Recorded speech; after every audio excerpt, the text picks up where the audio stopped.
Aujourd'hui, 5 trucs, 5 pour le camping. Ça fait presque un mois, d'ailleurs demain ça fera un mois jour pour jour que je campe ici. J'ai découvert 2-3 petits trucs, pas des choses que j'ai lues à droite à gauche, mais des trucs issus de mon expérience depuis un mois que je campe de façon permanente. Donc j'espère que ça te sera utile. Et sur ce, intro.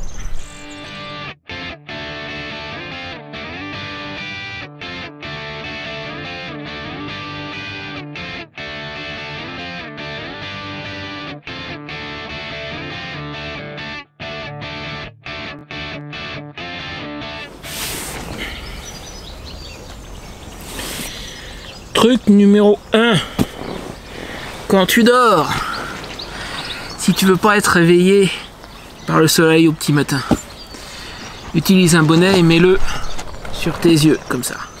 Alors oui, tu me diras, il existe des bandeaux qu'on se met sur les yeux, exprès pour ça. Sauf que le bandeau en question, il n'a qu'une seule fonction. Et si comme moi tu voyages d'une manière relativement minimaliste, alors je suis pas le plus minimaliste des minimalistes, ça je te l'accorde. Les rois du voyage minimaliste, ce sont les mecs qui voyagent à vélo et ils ont encore plus besoin que moi de ce que je vais te dire là. Mais si tu voyages de façon minimaliste, tu peux pas trop te permettre d'avoir des objets qui ne remplissent qu'une seule fonction. Et le bandeau sur les yeux ne remplit qu'une fonction, tandis que le bonnet, déjà il m'évite d'avoir froid la nuit. Il faut savoir qu'on perd énormément de chaleur par la tête. Donc en portant déjà simplement un bonnet, ça m'évite d'avoir froid la nuit, tout du moins ça contribue. Et en mettant le bonnet comme ça évite tout simplement que le soleil ne me réveille à 5h30 du matin. Ce qui est quand même entre nous pas plus mal. Truc numéro 2. Ouais, je suis là. Tu dois te demander pourquoi je te montre les pieds de ma chaise de camping là. Bien, si tu veux pouvoir utiliser une chaise de camping à l'intérieur de ta tente, donc là où il y a un sol, mais sans abîmer ce sol, eh bien c'est là qu'intervient mon truc numéro 2. Si tu mets la chaise de camping directement comme ça sur le sol de la tente, petit à petit tu vas finir par le trouer. Et mon idée, et qui manifestement marche très bien parce que ça fait un mois que je fais comme ça et j'ai pas de marque, j'ai pas la moindre marque sur le sol de la tente, mon idée consiste à utiliser, un set de table en matière synthétique. D'abord parce que s'il faut le remplacer, ce truc là ça vaut 50 centimes, donc s'il faut le changer, ça sera pas un problème. Et ensuite, il va être beaucoup plus résistant que le sol de ta tente, et il va protéger le sol de la tente. Moi je te conseille de le mettre surtout sur les pieds arrière. J'ai remarqué que c'est l'arrière de la chaise qui prend le plus de poids. Quand je suis à l'extérieur, que le sol est un peu meuble après la pluie, etc. Si ça doit s'enfoncer, c'est à l'arrière que ça s'enfonce. Donc moi j'utilise le set de table sur les pieds arrière et ça va très bien. À l'avant j'ai pas de marque, rien du tout. Par contre à l'arrière, regarde. Il a pris cher, hein. Mais encore une fois, s'il faut remplacer ce truc là, ça vaut 50 centimes, c'est pas un problème, tu le remplaces. Ça c'était le truc numéro 2. Allez, on va sortir de la tente maintenant. Ok, truc numéro 3. Si tu as une tente comme moi avec un auvent, alors grand ou petit, moi c'est vrai que l'auvent, non, celle-là il est immense, mais tu as des tentes plus petites, avec des auvents, c'est-à-dire une partie qui dépasse de la partie chambre et qui te permet de stocker des affaires.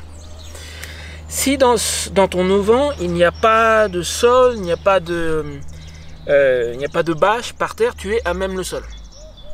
Ne stocke pas tes affaires directement au sol, à même le sol, même si le sol t'a l'air sec. Quand je suis arrivé, il n'avait pas plu depuis un moment, en soi c'était sec. Et pourtant regarde. Voilà le résultat. L'humidité du sol va remonter et imbiber tes affaires. Alors le truc tout bête, pour éviter ça, si tu veux quand même stocker tes affaires sous ton auvent, parce que c'est fait pour ça dans le fond, c'est de prendre un sac poubelle, un ou même deux, c'est en fonction de la surface dont tu as besoin. Tu mets le sac poubelle en contact avec le sol et tes affaires sur le sac poubelle. Et là, tes affaires ne prendront pas l'eau. C'est tout simplement, je te dis, l'humidité du sol qui est remontée. Et en fait, comme j'avais mes affaires dessus, ça peut pas sécher. Voilà, tout simplement. C'était le truc numéro 3. Truc numéro 4. Alors pour celui-ci, on prend un peu de hauteur. La plupart des tentes vont avoir des attaches comme celle-ci, c'est-à-dire des boucles et puis un petit bitonio. Alors je sais même pas comment on appelle ça. Tu passes dans la boucle et normalement ça doit tenir. Sauf que si tu as une boucle assez longue, assez grande, en cas de vent, il peut éventuellement arriver que ça se défasse tout seul. Moi ça m'est arrivé. Là c'est moi qui l'ai défait, hein, mais il m'est arrivé que si ça bouge, que ça se défasse tout seul. Que faire? Eh ben attends, bouge pas, j'ai la solution.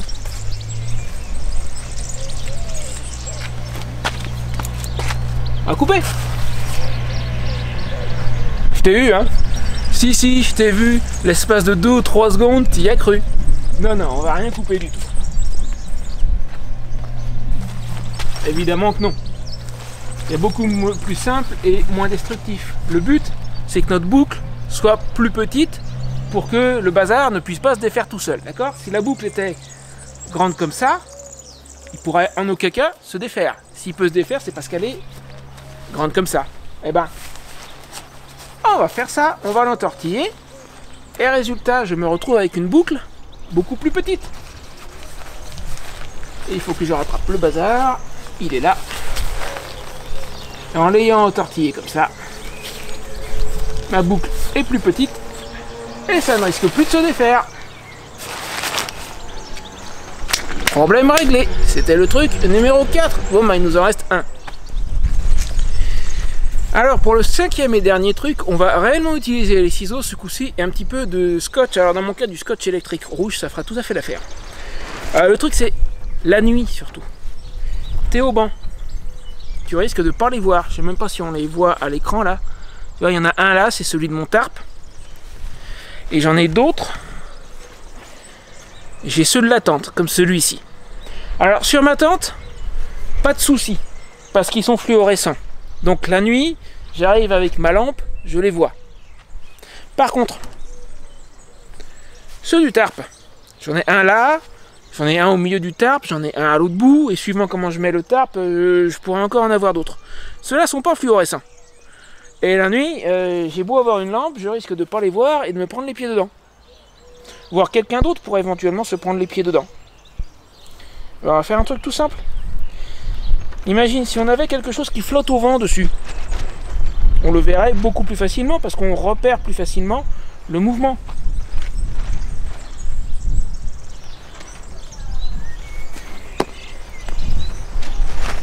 Eh ben, tu vas prendre un peu de scotch électrique ou un autre scotch, mais un truc de couleur qui se voit bien. Tu vas le mettre dessus. Et hop. Et maintenant, je sais pas si avant tu pouvais voir le haut-banc à la caméra, mais maintenant, de toute évidence, tu dois pouvoir repérer où il se trouve. J'aurais pu même faire un peu plus long, alors je peux éventuellement en mettre 2-3, faire pareil sur les autres haut-bancs. Et maintenant, désolé pour le bruit, mais maintenant, mon haut-banc, on le voit beaucoup plus facilement. Et voilà, ça fait 5 trucs. Comme promis, n'oublie pas de me laisser un petit pouce bleu, un commentaire, et de partager la vidéo pour m'aider à augmenter le régime moteur. Tu sais, tu dois commencer à connaître le truc à présent. J'espère que cette vidéo t'a plu. Et ben, du coup, voilà, n'hésite pas à me le dire dans les commentaires si ça t'a plu, si ça t'a été utile, etc. etc. Et moi, ça fait 2 heures que j'ai fini de manger. Il faudrait peut-être que je me décide à aller... aller faire la vaisselle que j'ai toujours pas faite. Ça, pour ça, j'ai pas de truc. Il faut prendre le liquide vaisselle, l'éponge et aller au sanitaire et faire la vaisselle. Allez, salut!